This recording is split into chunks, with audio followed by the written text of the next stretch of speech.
अभी एक web series में देख रहा था, मामला लीगल है। हाँ। उसमें एक सीन है, वो पुलिस वाला समझाता है कि अगर लड़का लड़की के अगेंस्ट केस कर रहा है कि लड़की ने लड़के पर छेड़छाड़ किया, तो एफआईआर नहीं हो, मतलब एफआईआर के लिए मना कर सकता है पुलिस वाला समझा समझा करके। लेकिन अगर लड़की ने लड़के पर किया है तो तुरंत एफआईआर लिखना सर, जरूरी है। वल्नरेबल कौन है, लड़का या लड़की? लड़की है ऑब्वियसली। हाँ, तो उसकी बात पहले सुनी जाएगी, उसके बाद पहले सुनेंगे सर। लड़के को तो क्या, लड़के को तो लोग बोलते ही गलत है। लेकिन इसका गलत है। नाजायज फायदा भी तो उठाया जाता है। अरे सर, नाजायज के चक्कर तो केस बनते हैं। अगर नाजायज फायदा ना उठाया जाए तो क्यों क्राइम बढ़े? सर, कानून आता बाद में, कानून आया आते ही पहले लूप पॉइंट निकाले जाते हैं। अच्छा, ऐसे फंसाएंगे बंदे को, ऐसे फंसाएंगे बंदे को। सर, पॉक्सो झूठे केस लगाए जाते हैं पैसे लेकर। कितने केस होते हैं, आप वीडियो देख लेना, बहुत सारी पड़ी हुई हैं यूट्यूब पर, कि फर्जी केस लगाए पैसा लेकर। एनडीपीएस में फर्जी अरेस्ट होती है। कुछ पॉक्सो के एग्जाम्पल बताइए जो फर्जी केसेस बनाए जाते हैं। सर देखो, फर्जी केस बताता हूँ मैं, 2-3 आपको एग्जांपल देकर समझाता हूँ। एक बच्चे ने बोला कि मैं, वो मतलब 4-5 फ्लोर है एक घर के अंदर, वो कह रही है कि मैं जब उतर रही थी तो लिफ्ट में कोई नहीं था, तो अंकल ने मेरे साथ में गलत हरकत की, मेरे कभी टच किया, दबाया, कुछ भी किया, फिंगरिंग करी, कुछ भी कर दी। ये सब आते हैं केस बनकर। ये केस कर दिया, ठीक। अब जैसे ही ये बात जाकर, जैसे उसने फादर को बताई, कह रही मैं नीचे गई, नीचे जाकर सामान लेने गई थी, सामान मैंने लिया और लेकर वापस आई, मैं गई अपने फादर को बताया। फादर ने इमीडिएटली फोन कर दिया 112 नंबर पे, पुलिस आ गई। पुलिस आकर फालतू बात सुनेगी नहीं सर। कौन अंकल? 3rd फ्लोर वाला, चल बेटा, सीधा जेल जाएगा, वो रुकेगा नहीं। अब वो सीधा जेल जाएगा वो? रुकेगा ही नहीं सर, बच्चे की स्टेटमेंट सब कुछ है।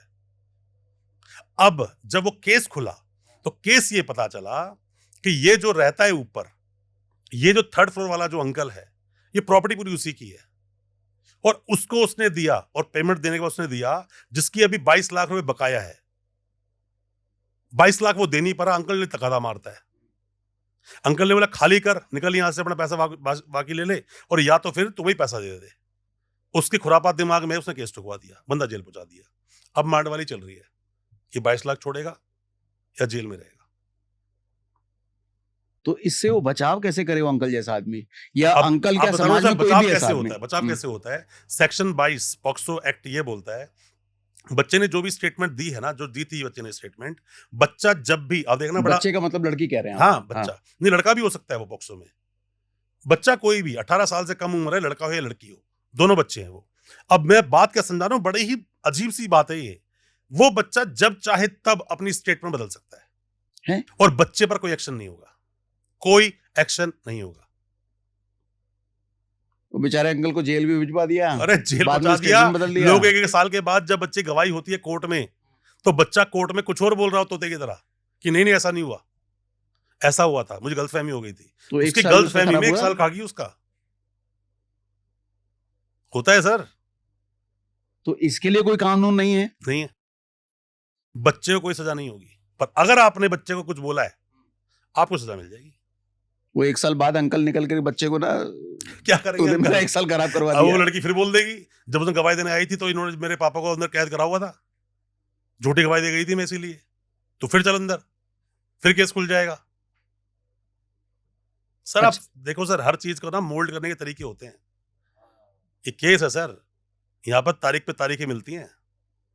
एक बार आदमी फंस गया ना, तो वर्लपूल की तरह घूमता रहेगा उसके अंदर, बाहर नहीं निकलने वाला। एंड वही होगा, हाथ जोड़कर।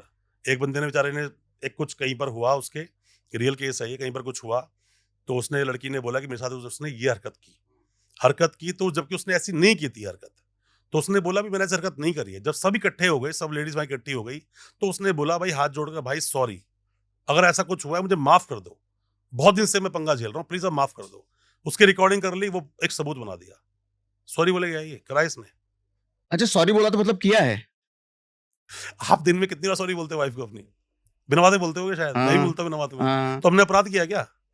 वो लड़ाई भी वही करे, खाना हमें वो ना दे, हम सॉरी उसे बोल रहे हैं, क्यों? तो अपराध, मतलब अपराध कर दिया हमने वो। तो एक बात बताओ, मान लो कहीं किसी मार्केट में अगर किसी लड़की को लग गया कि ये लड़का मुझे छेड़ रहा है, और लड़का वैसा नहीं कर रहा था, 112 मान लो। नंबर पे कॉल कर देगी वो पहले। सिन्हा साहब आए थे, उन्होंने मेरे को हाथ मारा पीछे और चले गए। नहीं, सिन्हा साहब का एग्जांपल मत लो, किसी और कर लो। अगर कोई लग गया, एक्स नाम का आदमी था, एक्स नाम का था, उसने ऐसा किया। सर पता है, बड़ा, जैसे कि हम यही काम करते हैं ना, ऐसे ही डॉक्टर से बात, डॉक्टर क्या बोलेगा कि सिन्हा साहब की एक किडनी खराब हो रही थी, तो आप बोलोगे नहीं, मेरा एग्जाम्पल मत दो। एग्जाम्पल ऐसे चलते हैं और लोग ऐसे समझते हैं इजीली, लोगों को समझ नहीं आती वरना वो चीजें। अब अगर ऐसा हो गया और लड़की ने कंप्लेंट दी तो वो ढूंढेंगे कहां पर है ये एक्स बंदा गया कहां? यहाँ आया था, वीडियोग्राफी देखेंगे, सीसीटीवी देखेंगे, बंदा ढूंढ लेंगे। नहीं तो उस टाइम पे लड़का लड़की को सॉरी भी नहीं बोल सकता अरे सर, कि सॉरी, गलती हो गई सॉरी मेरे बोलने से। तरीके होते हैं सर, सॉरी बोलने तरीके होते हैं। आपने किसी इंसान से गलती की, सॉरी का तरीका है सर, इंसान की आंखें बोलती हैं। नहीं तो लड़की थोड़ी समझेगी। अरे सर, लड़कियों में तो वो पावर दी है भगवान ने। लेडीज जानती है अच्छी तरह से कौन आदमी सही, कौन आदमी गलत। नहीं मान लो उसके बाद पे गुस्सा आ गया उसको, इसको फंसाना है, तो फिर? फंसाएगी, फिर तो जेल जाएगा, वो आदमी बचेगा थोड़ी। अरे बाप। अरे सर, स्टेटमेंट बहुत बड़ी चीज होती है।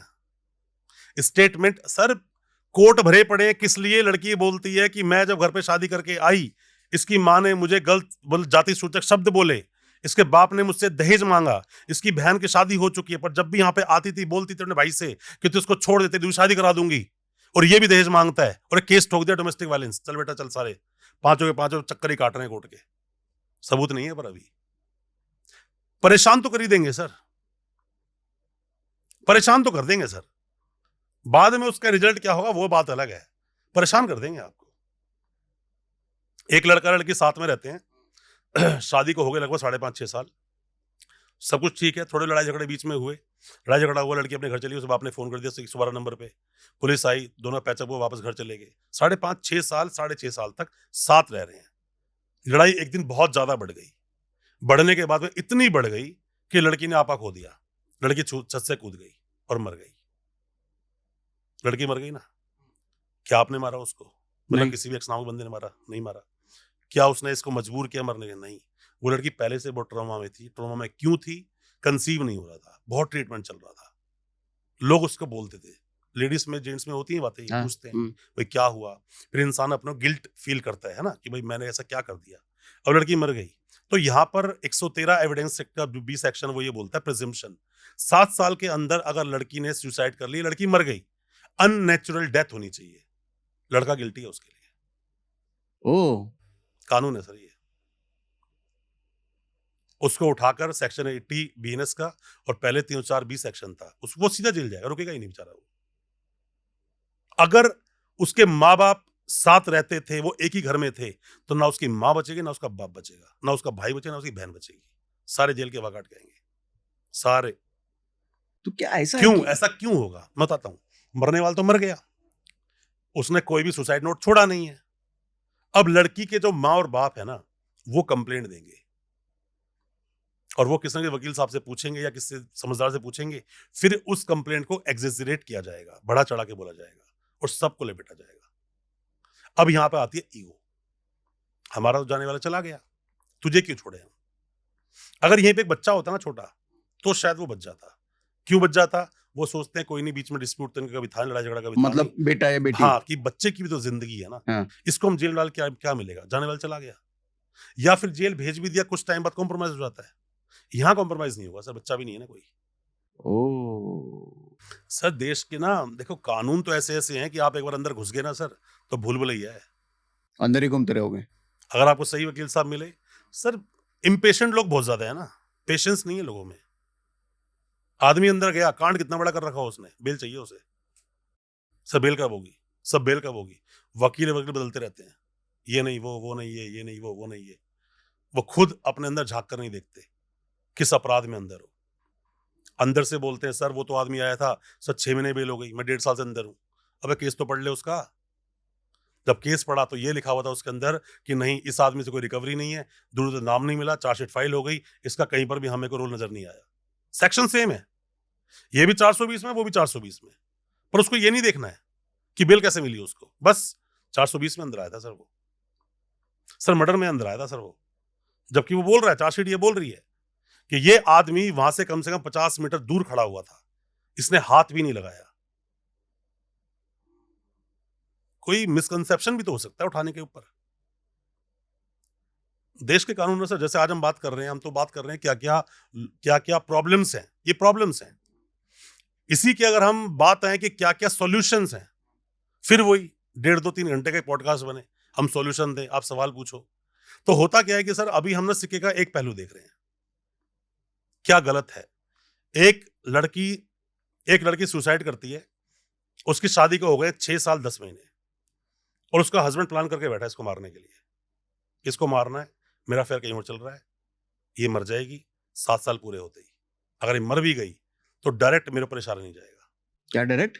7 साल पूरे होते ही अगर लड़की किसी भी अननेचुरल डेथ से मर जाती है तो एज पर द लॉ मुझे नहीं उठाएगी पुलिस। ये रूल है? फिर प्रूव करना पड़ेगा, अभी प्रूव नहीं करना, अभी उठा के जेल में डाल देंगे। 7 साल के बाद प्रूव करना पड़ेगा, बर्डन ऑफ प्रूफ स्टेट पे जाएगा, ये मर्डर है कि नहीं है, फिर ये होगा, फिर 304B नहीं बनेगा, फिर मर्डर केस बनेगा, पर वो सोच रहा मैं निकल जाऊंगा। सर 7 साल तक की जो मियाद दी है ना, आप कोई शादी अपनी वाइफ से लड़ाई झगड़ा कर ले, डिवोर्स फाइल कर दे, टाइम मिलता है उसको 1 साल का, भाई 1 साल के बाद ही हो cooling period.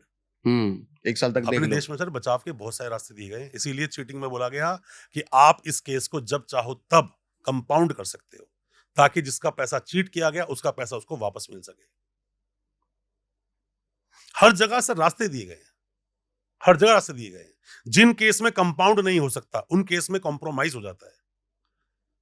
Section 307 attempt to murder 109 BNS का जो सेक्शन है, अभी किसी इंसान को ऐसा हिट किया कि वो मर सकता था और 2 गुटों में लड़ाई थी, ठीक, अब वो कोर्ट में खड़ा हुआ है, जबकि किताब में लिखा है नॉन कंपाउंडेबल, कंपाउंड नहीं होगा, पर वो खड़ा हुआ है, कह रहा जी मुझे ये केस नहीं चलाना, आपस में लड़ाई झगड़ा हुआ था, चीजें बढ़ गई, इसने मुझे मारा, मैंने इसको मारा, कॉम्प्रोमाइज हो रहा है, तो जज मजबूर है वहां पर, जज बेल भी देगा और लास्ट में हो सकता है क्वेश्चन भी कर दे उस चीज को।